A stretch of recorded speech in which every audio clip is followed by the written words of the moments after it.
Bag, I want the bag. Work my way from a garden to a track. Flip it from a track to a plot full of acres. Do it for the farmers and the producers and the makers. What we even here for? Occasionally I ask it. I know it's more than struggling, anticipating the casket. Reap what we sow, I'm trying to fill up my basket. Life's a plantation, I self-law and master. Over the plot, I've been granted on this planet. Now it's slanted, cause the chosen been supplanted. But if you overstand it, it was spoken. Fractured, but we ain't broken. Even though some would rather play the role of token, we growing. Black through the essence of our presence. We carry the blood of gods, we carry the mind of peasants. Rich black gardens, future look more like Eden. Multiply seeds like the seed banks in Sweden. Rep my planners on plan according to season. B1 code. Switching it up is treason. Black power, family what we eat. Either we get fed or we feed. B1AG. Copyright disclaimer under Section 107 of the Copyright Act of 1976. Copyright Act of disclaimer under Section 107 of the Copyright Act of 1976. Allowances made for fair use for purposes such as criticism, comment, news reporting, teaching, scholarship, and research. Fair use is a use permitted by copyright statute that might otherwise be infringing. Nonprofit, educational, or personal use tips the balance in favor of fair use. What's growing on? What is growing on? What is growing on? Welcome back to B1AG, the Daily Bear Podcast. I'm John Henry Harris, and we also have Farmer Brown, the MC.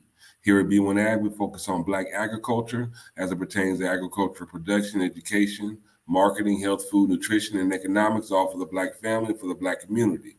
Welcome back. Welcome back. Welcome Black to the garden. We have an interesting story for you today, and it does center around the unemployment, the rise in unemployment amongst the community during this pandemic. And numbers show that Black women are disproportionately becoming unemployed during this pandemic. Now, there's also a trend, according to CBS News, that more young workers are leaving corporate America to turn towards farming, which is a wonderful thing. So here at B1AG today, we're going to look at this trend and this dynamic and really see if there isn't, expose that there is an opportunity there. And the title of our show today is Black Women Unemployment Rising During the Pandemic. Is Farming the Answer? So Farmer Brown, what do you got to say about this, bro? First, I just like to say peace to the B1 family. Hope everybody's doing well. You know, one of the worst disappointments waking up. So when I was younger, I remember, I was raised in a single mother home. My mom was a school teacher, very, conservative woman. She worked the garden, cooked, the whole nine, English teacher and home ec teacher. And I just remember the frustration when, it was certain work to be done around the house where she felt like she had to have a white person to come and do the work, whether it's fixing something, whether it's till the garden up, whatever. And it was always frustrating. The protector, the natural male protector in me just felt some sort of way that, hey, I need to be able to do this for my mother. That was like my first dragon to conquer, is like these things that my mom feel like she needs to go to somebody else for. I need to be able to do that. And so when I think about the plight that my mom had, very wise woman. I hate throwing this word strong on our Black women, but we have no choice. Very strong Black woman. And so when I think about what she went through raising me and my sister, when I think about what our sisters are dealing with today, I have a beautiful 2-year-old daughter. I have 2 nieces. Actually, I have 3 nieces. And I just think about what kind of world do they have to look forward to, as a man, not to be self-deprecating. It's miserable waking up in the morning realizing, man, our women are really unprotected. And, trying to eliminate excuses because there's something obviously that collectively males need to do. But it's just dealing with what they're dealing with day to day. And so we know Black women are the most educated. This is statistically most educated in what we call North America. But women, our women also have the highest labor force participation. But when it comes to white males, Black women earn 63 cents for every dollar earned by white males. Here at B1AG, we like to be very specific. We tie conversation around agriculture, and we also understand that civilization was built behind agriculture. Every Black ancestor I know came from a Black woman. And so saying that to say, I look forward to deep diving in this conversation and really exploring, is there a relationship between building our community, specifically our Black women, and getting Black to the garden? You know, I'm definitely a proponent of agriculture and farming, urban farming, gardening, as a way, you know, for just to get, you know, keep that natural connection to the earth. Being able to supply your own food is definitely a plus and one of the main ingredients in staying food secure. And as we know, and as we talk about often on this show, you know, the top two factors that influence food insecurity rates include unemployment and poverty. And the pandemic has been pushing the line when it comes to unemployment and poverty, you know, whether it's through the loss of jobs, the supply chain disruptions, you know, families being that just normal family functions being disrupted because of illness. So we're going to definitely look at this, and I have a video that I'd like to show you, just explaining how more young workers are turning to farming and agriculture as a way of life. You know, it's like a great migration back to the farm.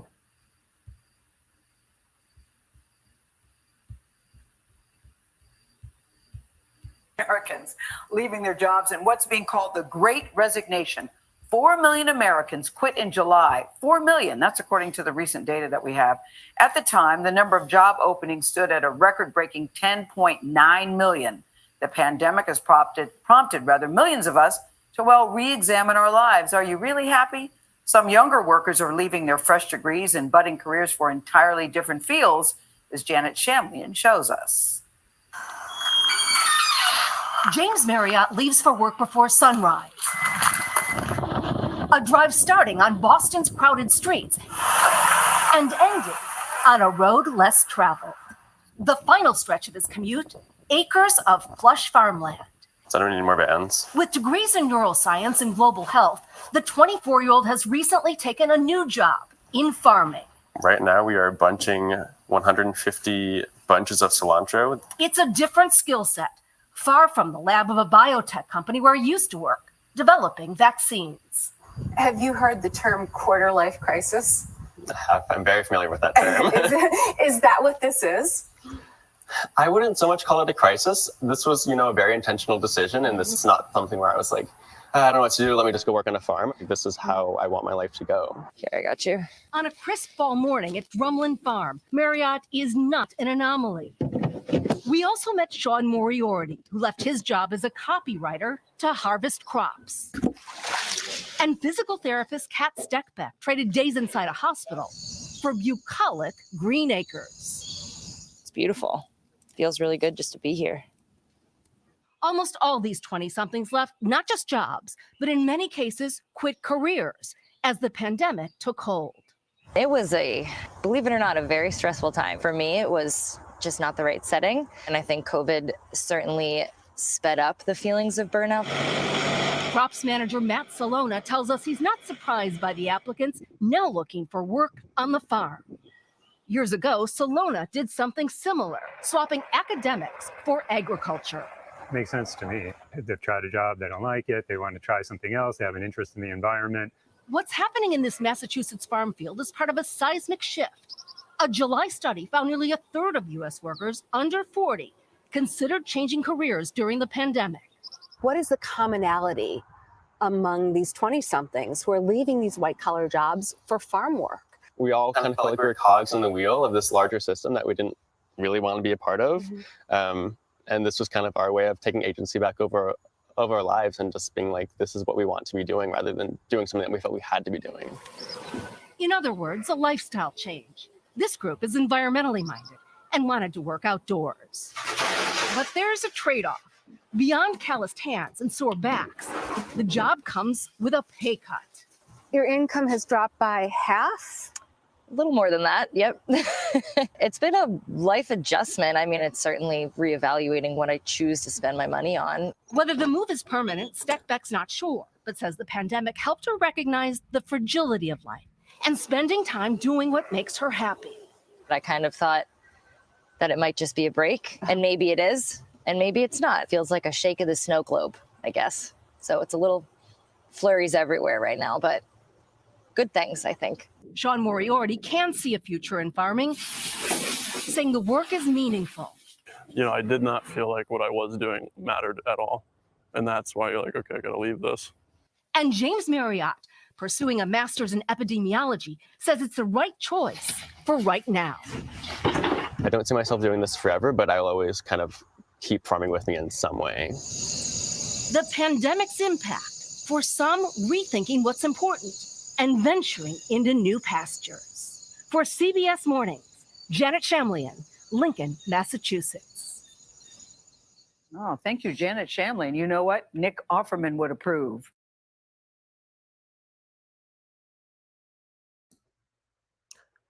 History has a strange way of repeating itself. I just think that's so cute. They're out there in the field. But if we understand once again that it was our ancestors that built the $1 trillion industry that we understand today as agriculture.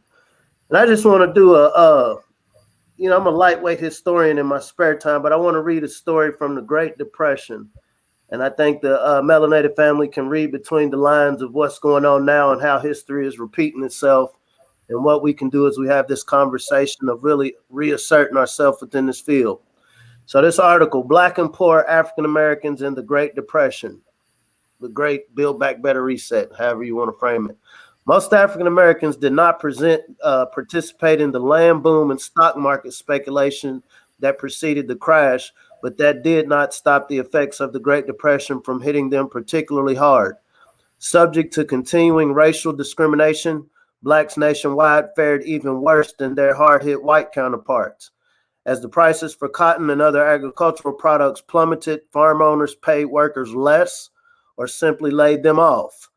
Landlords evicted sharecroppers, and even those who owned their land outright had to abandon it when there was no way to earn any income. In cities, African Americans fared no better. Unemployment was rampant, and many whites felt that any available jobs belonged to them first. In some northern cities, whites would conspire to have African American workers fired to allow white workers to access their jobs. Even jobs traditionally held by Black workers, such as household servants or janitors, were now going to whites. By 1932, approximately one half of all Black Americans were unemployed. Racial violence also began to rise. In the South, lynchings became more common again, with 28 documented lynchings in 1933 compared to 8 in 1932. If we think about everything that's gone on over the course of this pandemic, however you want to frame it, history is repeating itself. There are a lot of stories. We see these stories about, all of these jobs available. We just need more workers. But then on the back end, you're hearing a lot of stories about a lot of people losing jobs and not getting hired. When we understand that our sisters represent 68%, and that actually, Black women have a higher participation rate in the labor force than every other group of women in North America. And so what's happening is a lot of times we get caught up in these numbers and we're not identifying who are the people affected by these numbers. So saying that to say, when times get hard, this is when they conveniently sweep the melanated people out of the way. Our contention here at B1AG is one of the answers. There's many answers, but one of the key ones is reasserting ourselves back into this food system. Back in the 30s, agriculture was very simple, outside of tractors, silos. It wasn't very technologically advanced. We didn't have social media. At that time, Black women weren't the most educated group in the country. And so saying that to say there are a lot of opportunities that, from my professional perspective, that I see that our Black women can really take advantage of.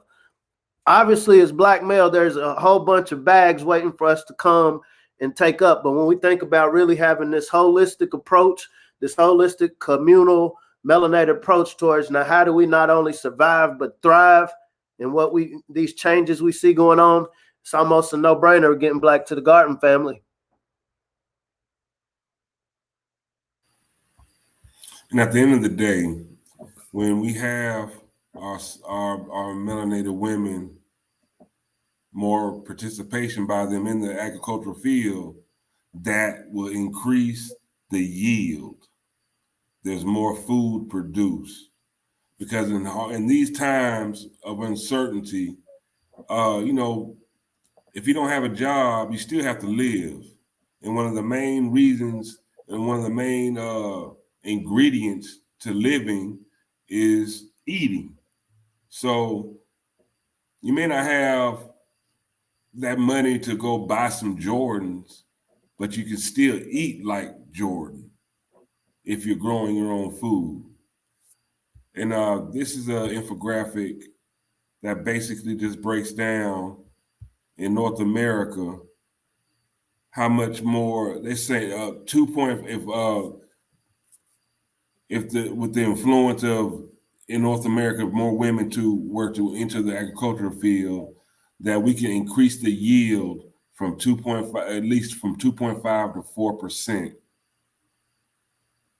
And that additional yield could reduce the number of undernourished people in the world by 100 to 150 million, or 12 to 17%. Now here at B1AG, we stress getting Black to the garden, and this is because of food security.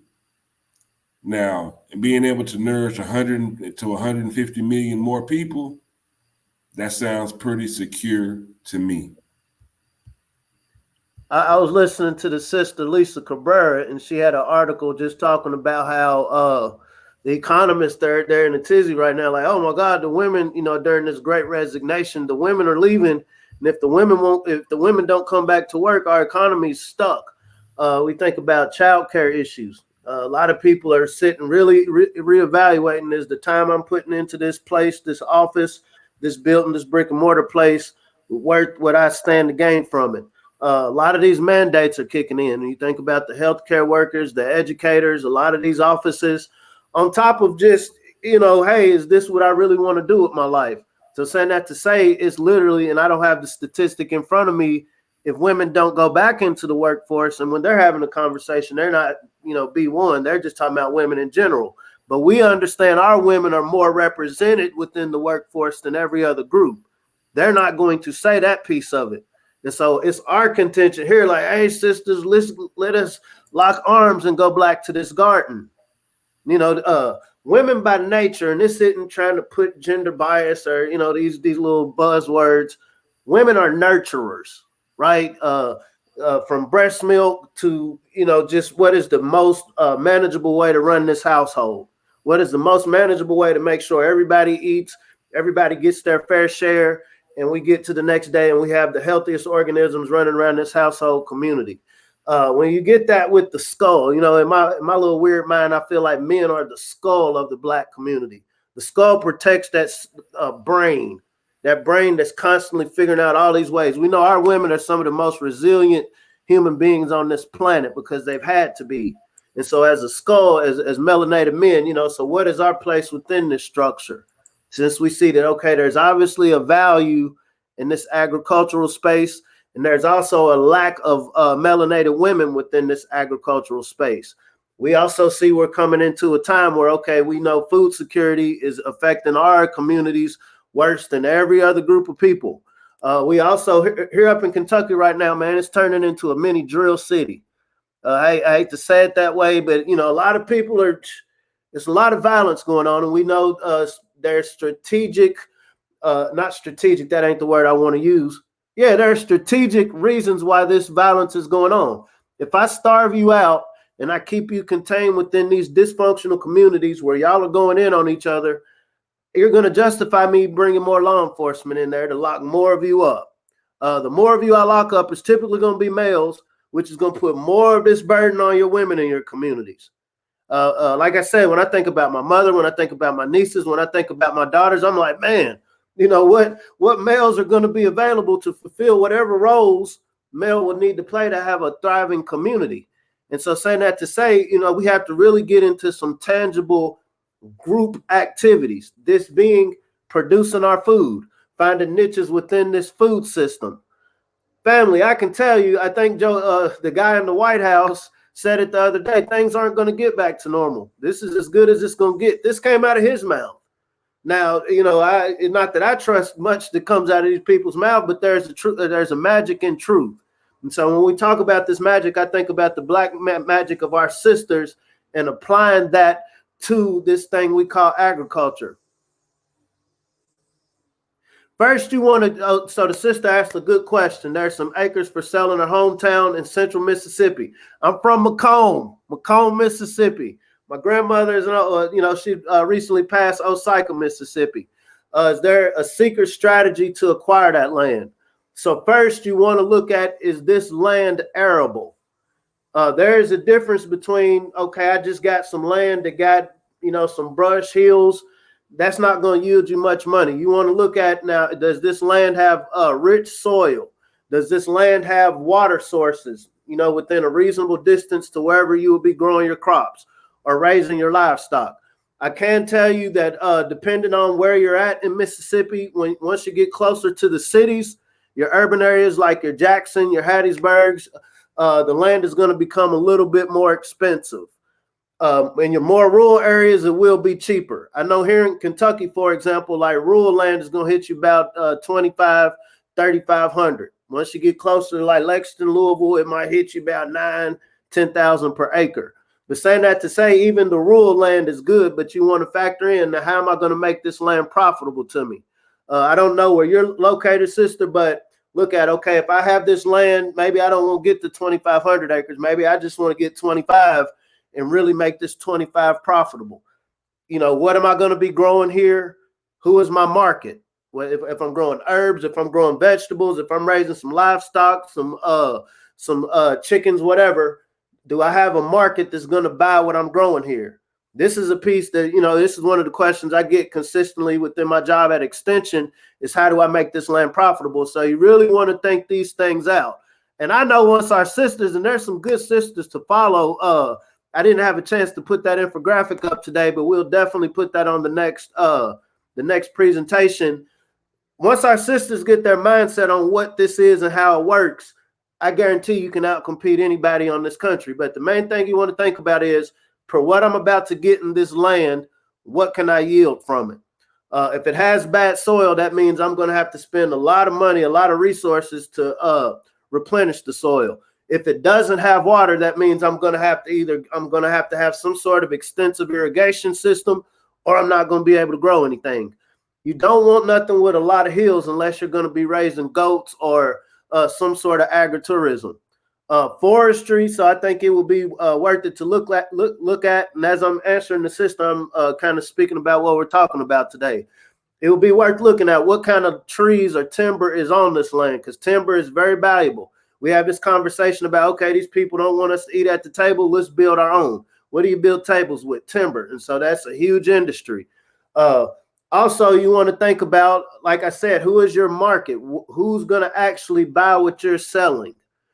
You don't want to put anything in the ground. You don't want to invest a dime in any sort of land, especially if you don't already have family land. You don't want to invest a dime until you know where you're going to make your money from. How do you go about doing this? And so same way, scientific research, do polls wherever you live at. And see, we're fortunate now we have an internet. And so we can get pretty concise numbers on, hey, sis, hey, bro, I'm thinking about getting some land. I'm thinking about growing some tomatoes. I'm thinking about raising a couple chickens. Would you be interested in?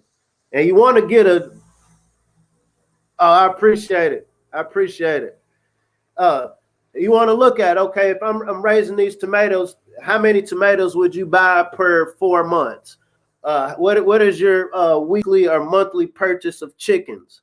And you want to ask this question to at least 1,000 to 5,000 people around you. You're never going to get 100% participation in a survey, but I'm a believer in the law of thirds. You're at least going to get a third of whatever you reach out to. And so from that, you're able to decide, do I need to go for 250 acres or just 25 acres? And like I said, really itemize what it is you're going to sell. You don't want to experiment especially right now during this time. You want to be very concise. If I'm in an area where people eat carrots and collard greens, let me not say, oh, I just want to grow radishes and spinach. If this is not what the people are eating, you're going to, it's like pouring water in a filter. And so you really want to be very specific about what you're getting the land for. But like I said, some shout out to the elder Susan Miller up here in Kentucky. I guarantee you on about 4 acres, she can outdo most white farmers I know easily. They have a very codified system. I ain't gonna get into her numbers, but she's doing football numbers when it comes to running a successful operation. Her daughters are able to go through school just off of what they're producing on the farm. I will also say, sisters, if you do still have a career, if we're fortunate to be in family units, care units, as Nilly Fuller would say, you want to have somebody that still has a consistent, stream of income as you're building your operation. I'm a believer in the Most High, and I'm a believer that, faith is not a thing that, you can't really apply your faith until you go into the unknown. But then there are some we're given a spirit of discernment and to studying and show ourselves approved. So studying is understanding, coming in as a melanated person in agriculture, there are going to be some things that is just not going to be as easy for you. But you can mitigate that by making sure you still have a consistent stream of revenue coming in and be able to invest in your operation. Getting land right now is a great investment. So I'm not in any way saying don't get land. I'm saying be very specific in the land you're looking for. There are a lot of people out here, and I'll just be honest, that'll sell wolf tickets. I know if this sister come in and she don't know no better, I'm going to sell her this dry land where the soil's depleted. I can't do nothing else with it. This soil's contaminated. Nothing's going to grow from it. But I see this person is excited about getting land, and I'll give it to you. I know this land is crappy, and I'll make it like I'm giving you a deal. And so there's a whole lot of that going on, and it isn't just exploiting women. It exploits people who haven't thought out the essence of what it is they're doing. But saying that to say, one of the main reasons we have this B1AG conversation is to contextualize the conversations you at home, the viewer, as you go into this journey of getting black to the garden, what are these little details to think about? Because the devil's operating the details. Absolutely. It's happened to my man. One of the things that got me really honed in on this agricultural conversation. So our family had about 40 acres down in Louisiana, Clinton, Louisiana. And one of my uncles, this is back when my mother was younger, sold that land for a Cadillac because he didn't understand the value of it. And there was very valuable timber on that land. And so once again, because a lot of us have kind of been socialized not to see the value in land ownership, not just owning the land, but making that land productive, goes back to what I'm saying, history repeating itself. People in the Great Depression understood, regardless of what's going on, man, these black janitors, these housekeepers who we just kind of take them for granted. Wow, they're the essential workers. They're the ones that keep all of this going. So we're just going to conspire to make sure we move them out the way. Food security operates the same way. No matter what's going on economically, you have to have food. And so once again, we're not coming from a place of struggle. We don't operate in a struggle mindset. We're coming from a place of how do we get ahead of this? This video that CBS showed, you notice you didn't see no melanated people in there. There's a lot of melanated people doing this. So there was a very specific reason Gail King, I Freudian slip. I just hope the family sees the huge opportunity. And more specific, I hope the sisters understand this grand opportunity to get black to the garden and the huge advantage you will have if you make that conscientious choice. And one of those huge advantages that you'll have is that there are a lot of monies available to you to get black to the garden. Here's the URL for loans and grants that are available. If you have to just come back and look, rewatch, pause, and that is the URL to the Farm Service Agency of USDA programs and services, farm loans programs, minority and women farmers and ranchers. And I really want to let you look at it so you can actually see what this page looks like and there is actually a lot of funding that is available to you for women, African Americans, Alaska Natives, American Indians, Hispanic, Asian, Native Hawaiians, and Pacific Islanders. This is for Black men as well. There's a lot of money available to you as the Farm Service Agency targets a portion of all guaranteed loan funds, direct operating and direct farm ownership loan funds, microloan funding, and youth loans to historically underserved farmers and ranchers.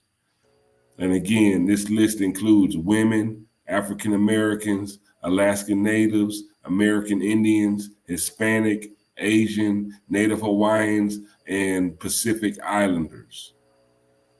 I would like to add a caveat to that this is a thing and this is an option. We don't, as a melanated community, we don't want to put ourselves in any situation where we don't have options. Loans are cool. You know, if you know that you have a consistent market, you know, you're comfortable enough with your operation where you know that you can afford to take on a loan, but there's nothing like funding your own operation. That's another part of this B1AG conversation. If you have a large enough community buy-in, community being your online community or your family direct community, if you have a large enough buy-in, then you then have a large enough market to make sure you're not going in debt just in case the weather's bad, just in case you've gotten this land and you don't realize like, oh, this was horrible land. And so you would much rather come out of pocket. I imagine the average black farmer I know would much rather pay for it and not have to deal with loans. For the sisters, there are grants too. There are a lot of grants.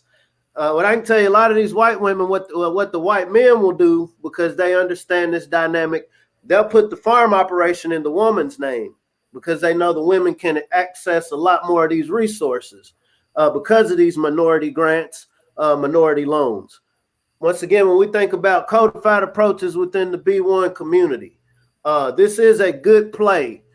You know, I hate to be disparaging of any group, but there are a lot of bloodlines dying out right now, family, across the country. What this dying out equates to is there's going to be a lot of land going up for sale that your Gateses and people like that aren't buying up.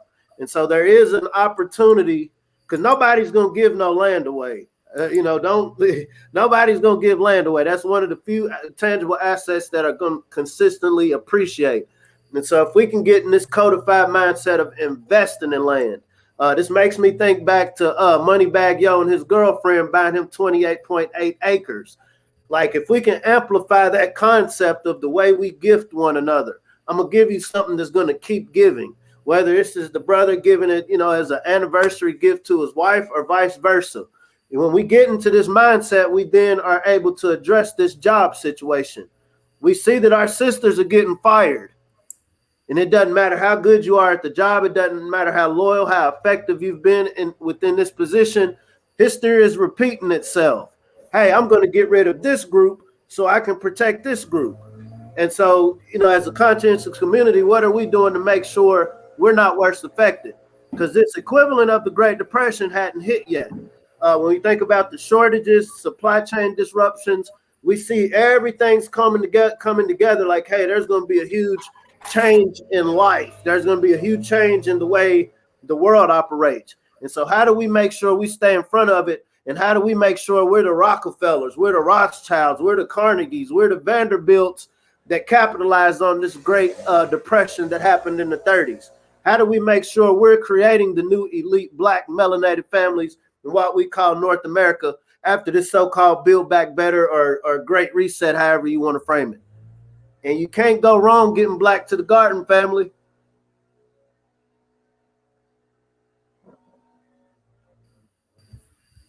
So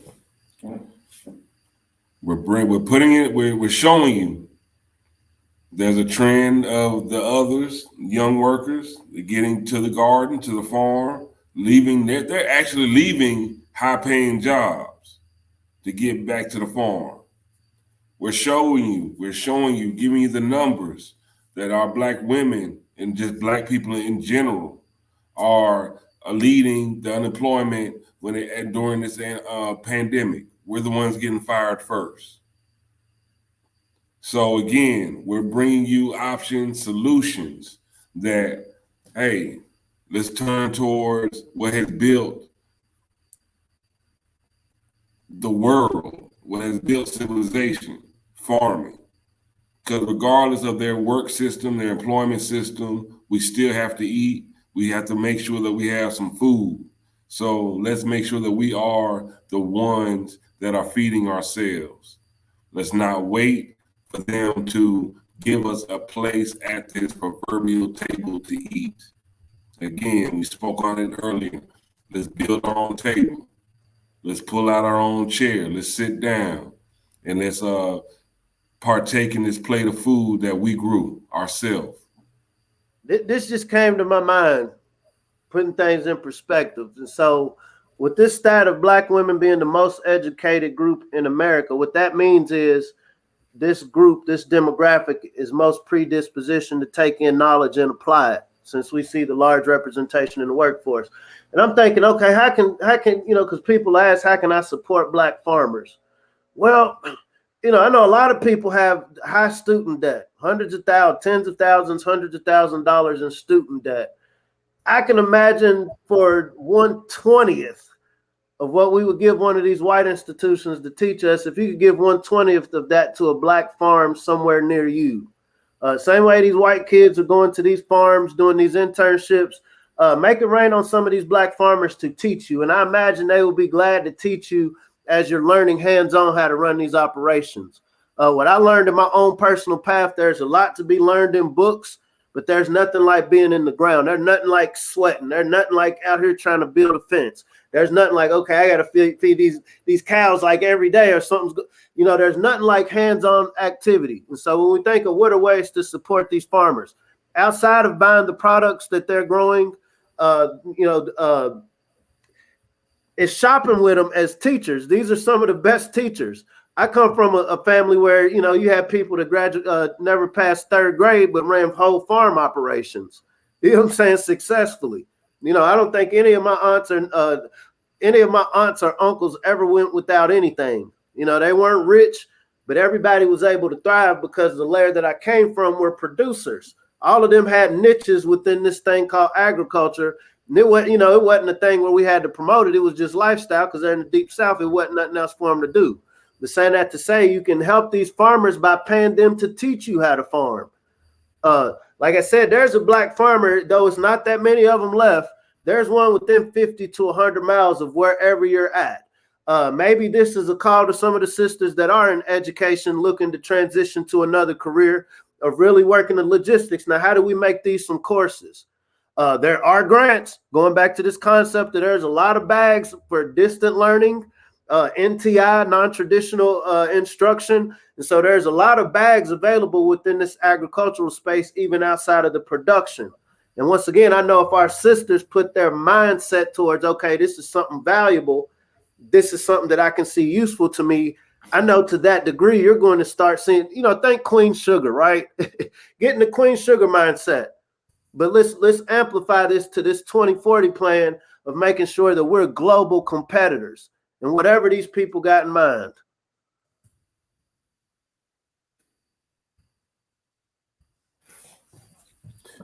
They keep throwing problems at us. Here at B1AG, we're going to keep coming up with solutions for our community, for you, for me.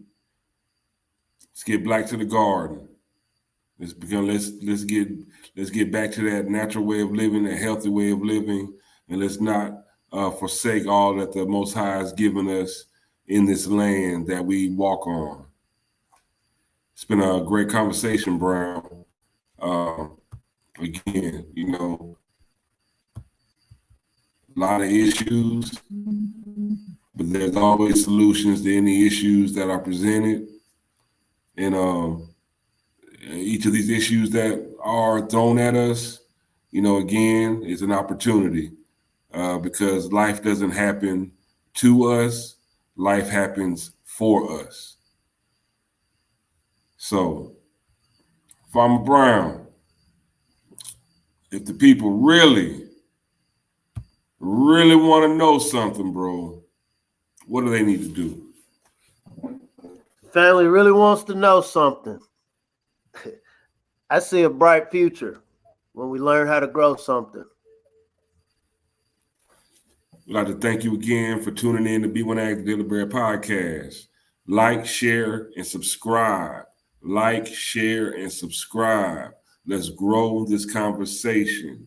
Let's make sure that our entire nation is conscious and aware of feeding ourselves, being food secure, and making sure that our intake is something healthy and it's going to help us thrive into the next generation. So until next time, I'm John Henry Harris. We have Farmer Brown the MC, and we're out. Peace.